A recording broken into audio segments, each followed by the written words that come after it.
靚仔靚女，醒神醒神啊！首先講句聖誕快樂先啊！嚟緊就係2025年12月27號啊，田草 A+3係啦，再加呢個泥地喎雖然過咗 Boxing Day 啦，到時睇下有冇機會大家都開開心心贏下馬當係拆禮物嚟。咁今期呢好得意喎，我想玩泥沙點樣玩泥沙呢？三關都係泥地賽首先精選眼馬先啦。我中意第七場喎，第七場呢隻5號川河營區係啦。今次唔單止有一檔而係呢隻馬就返去從化小優再部署亦都覺得啲分都應該係出擊嘅時候啦。精選眼馬7場5號川河營區。去腳揀翻之前都中過噶啦，係啦，風繼續吹拗風斷續流乜水喎上場谷草1650可能唔係太啱發揮，照睇翻呢，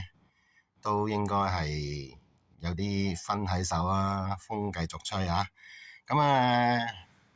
過三關嘛，第四場啦，4號美麗歡聲係啦，昂豆先生雖然第一次跑呢個泥地1800米，但係睇啲分呢都差唔多減到出擊時候噶啦，係啦，試下搏下佢呢隻冷門啦，因為呢場其實預期可能都未必太多快馬，另外一匹又係覺得減分減到都差唔多出擊啦喎，11號上市魅力丹德麗又有個一檔輕飄飄，睇下可唔可以呢一對有機會前置返嚟啦至於第三關都係玩泥沙，揀咗好耐哇！見到好多交叉圓圈，真係好頭痕第9場，首先呢，其實比較中意14號安泰嘅，係啦，田雞有時真係有少少激氣上次嗰隻天喜運希望佢今次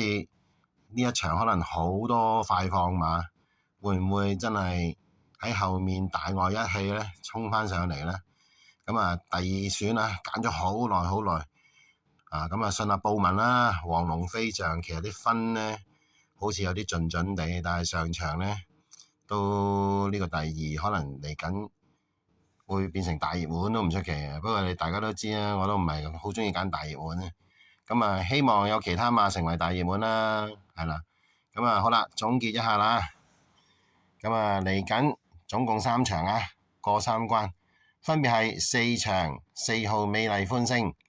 係啦，仲有呢個11號嘅上市魅力啦。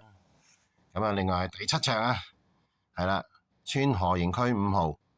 同埋呢個9號嘅風繼續吹。最尾嗰關第9場真係拗晒頭，就係14號安泰啦，同埋呢個4號